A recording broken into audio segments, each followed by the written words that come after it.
For those of you who are baseball fans, now we have Chris Carter hitting a baseball with an initial speed of 130 feet per second at an angle of 25 degrees to the horizontal. So the baseball makes contact above the ground because Chris Carter is probably about 6 feet tall. His baseball bat is going to be somewhat off the ground. In fact, it's going to be 3 feet off the ground here. Makes contact, sends the ball flying, and that angle is at 25 degrees, and we have velocity at 130 feet per second. Try to visualize it. So part A asks us again to find those parametric equations. So we're looking at our formulas.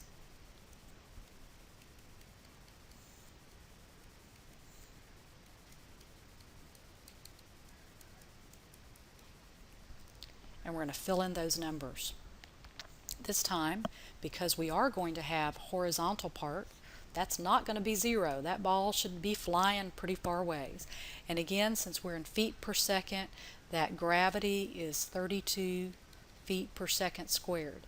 If you're in meters, it's 9.8 meters per second squared. And I would give that to you on the test. Right, so let's see, let's fill that in. X equals 130, because that's our initial feet, times a cosine of 25 degrees times t. So this is our horizontal component for our parametric equation. Now let's do the vertical one. So negative 1/2 times 32, that's negative 16 t squared, plus 130 times a sine of 25 degrees times t. What was h? I believe 3 feet off the ground. So that is plus 3. So those are our parametric equations. Part B, how long is the ball in the air? Again, solving for time. How long is the ball in the air? Again, you're going to let y equal to 0 and solve for t. We don't have enough information to use that equation because we don't have x or t, but here we know what y is, because when the ball comes all the way back down and eventually ends on the ground, y is 0. So we can use that idea to solve for how long it travels in the air. At this point, it might be wise to go ahead and let's get a decimal approximation for that. Make sure your calculator is in degree mode. Why don't we keep a couple of decimal places? Punching that in. I got that value. Now I'm solving for t, again using the quadratic formula.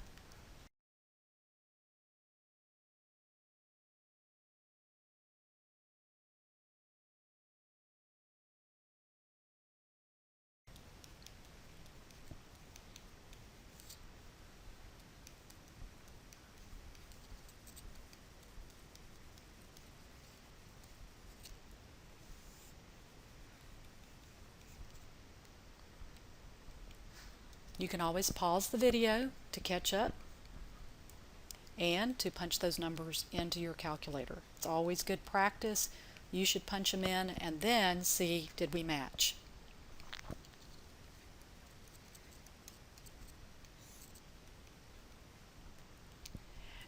Again, there are 2 answers because of that plus or minus, so you have to push them in one at a time.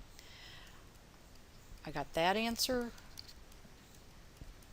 and I got that answer. And again, we cannot have a negative time. So how long was the ball in the air? 3.49 seconds.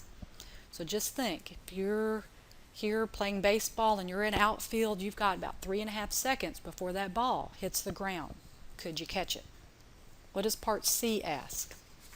Part C asks, when does it reach the maximum height? And again, that's that negative b over 2a formula from that equation, solving for t. So t is negative 54.94, that's our b value, over 2 times a.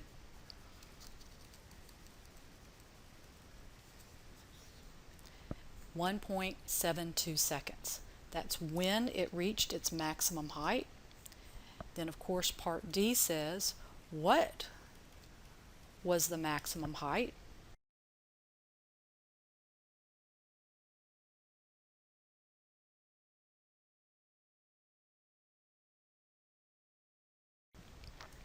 And again, I'm going to use this equation,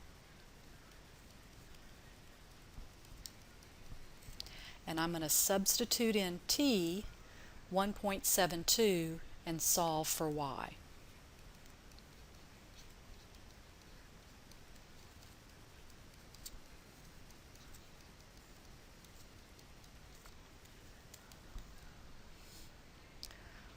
Be careful on that calculator, and we get a little over 50 feet. Okay, so it takes 1.72 seconds to reach the maximum height, and the maximum height is a little over 50 feet. Part E says determine the horizontal distance that the ball traveled. Alright, so we've got this parabola, so we now know it goes up to a height of 50 feet, but I want to know how far did it go, and that's an x value.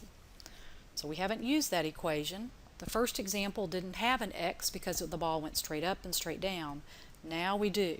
So we go back and look at that parametric equation from part A. How am I going to find that? Well, it's something we need to know what t is in order to solve for x. Do we know how long it took for the ball to reach the ground? Yes, we do. That was our answer in part B. Remember, how long did the ball travel? It traveled for 3.49 seconds. So we're going to, again, make sure your calculator is in degree mode. And we're going to multiply by 3.49 seconds. And we get a little over 400 feet. That's really hitting the ball out of the park. Now I have a challenge for you. For those of you who follow baseball in Minute Maid Park, our left field is pretty short. So it's particularly hitter friendly, they call it. So the question is, did Chris Carter hit a home run? Meaning, we know that the ball went further than 315 feet because we know he hit the ball 400 and something feet.